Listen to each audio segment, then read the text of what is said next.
काबा और मदीना पर गाना गाने वाली सायोनी घोष ने भी ममता बनर्जी को झटका दे दिया है। चुनाव के दौरान ममता बनर्जी की जमकर तारीफ करने वाली सायोनी घोष ने सबसे बड़ा यू टर्न ले लिया है। टीएमसी की करारी हार के बाद से ही सायोनी घोष की भाषा बदली बदली सी लग रही थी। अभिषेक बनर्जी पर हुए हमले के बाद भी सायोनी घोष ने बीजेपी का नाम नहीं लिया था। सायोनी ने बीजेपी पर निशाना नहीं साधा था, जबकि ममता गुट के तमाम नेता अभिषेक बनर्जी पर हुए हमले को बीजेपी की साजिश करार दे रहे थे। वहीं कल्याण बनर्जी पर हुए हमले को लेकर तो सायोनी घोष ने एक ट्वीट भी नहीं किया था। तभी से लग रहा था कि ममता बनर्जी और अभिषेक बनर्जी से सायोनी घोष का मोह भंग हो गया है।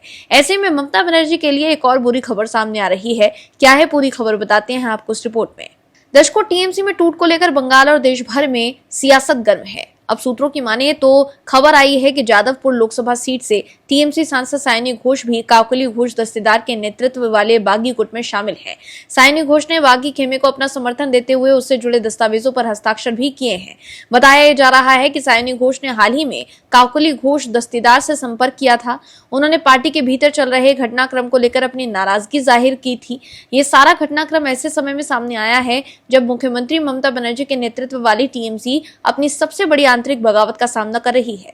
कई सांसद पार्टी नेतृत्व की कार्यशैली और फैसलों पर सवाल उठा रहे हैं और अलग गुट के साथ खड़े नजर आ रहे हैं। टीएमसी के 20 सांसदों ने लोकसभा स्पीकर ओम बिरला को पत्र लिखकर अलग व्यवस्था की मांग की है।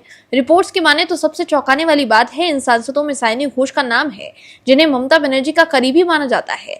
बंगाल विधानसभा चुनाव 2026 में सायोनी घोष को टीएमसी ने फायर ब्रांड नेता के तौर पर पेश किया था। वो तुष्टीकरण की राजनीति कर चुनाव में चमकी थी। चुनाव प्रचार के दौरान सायोनी घोष का काबा मदीना गाना काफी वायरल भी हुआ था। लिबरल गैंग के लोग उन्हें ममता बनर्जी की छवि वाला नेता बता रहे थे। विपक्ष के तमाम समर्थन सोशल मीडिया पर सायोनी घोष के काबा मदीना वाले गाने को जमकर शेयर किया जा रहा था। इसके साथ ही चुनाव में दिए जा रहे उनके भाषण भी खूब वायरल हो रहे थे। विपक्ष के समर्थकों को सायोनी घोष का भाषण खूब पसंद आ रहा था। लेकिन अब पार्टी के बागी सांसदों में सायोनी घोष का नाम भी शामिल है, जो कि विपक्ष के समर्थकों के लिए एक सबसे बड़ा झटका है। सायोनी घोष के जाने से ममता बनर्जी और अभिषेक बनर्जी के लिए भी बड़ा झटका लगेगा। पहले ही पार्टी के बड़े बड़े सांसद अलग हो चुके हैं। इनमें ममता बनर्जी की करीबी सांसद सुष्मिता देव भी शामिल हैं, जिन्होंने पार्टी से इस्तीफा दे दिया है और इसके बाद असम के मुख्यमंत्री हिमंता बिस्वा शर्मा से जाकर मुलाकात की। ऐसे में कयास ये लगाए जा रहे हैं कि सुष्मिता देव जल्द ही बीजेपी ज्वाइन कर सकती हैं। पश्चिम बंगाल में विधायक दल में बिखराव के बाद टीएमसी संसदीय दल में टूट कंफर्म हो गई है। टीएमसी के 20 सांसदों ने लोकसभा स्पीकर ओम बिरला को पत्र लिखकर संसद में अलग व्यवस्था देने की मांग की है। लेकिन सायोनी घोष के बागी गुट में शामिल होने से विपक्ष के समर्थकों को जबरदस्त मिर्ची लगी होगी, क्योंकि विपक्ष के समर्थक जिस भी नेता ने बयान और वीडियो को सोशल मीडिया पर शेयर कर बीजेपी पर निशाना साधते थे, वो पलटी मारकर बीजेपी के साथ हो जाते हैं। पहले आम आदमी पार्टी के सांसद राघव चड्ढा ने बीजेपी का दामन थामा और अब सायोनी घोष भी एनडीए में शामिल हो रही हैं। हालांकि आम आदमी पार्टी छोड़कर बीजेपी में शामिल होने वाले राघव चड्ढा पर सायोनी घोष ने एक चुनावी जनसभा के दौरान निशाना भी साधा था। सायोनी घोष ने तंज कसते हुए कहा था कि मैं चड्ढा नहीं हूं जो चड्डी बन जाऊंगी, घोष हमेशा घोष ही रहेगा। सायोनी के इस बयान पर बीजेपी ने सख्त नाराजगी जाहिर की थी, लेकिन अब वो खुद बदल गई हैं। 1993 में कोलकाता में पैदा हुई सायोनी घोष टीएमसी राजनीति के सबसे चर्चित युवा चेहरों में से एक हैं। सायोनी घोष 2024 में टीएमसी के टिकट पर जादवपुर से लोकसभा चुनाव लड़ी और जीत हासिल कर सांसद बनी।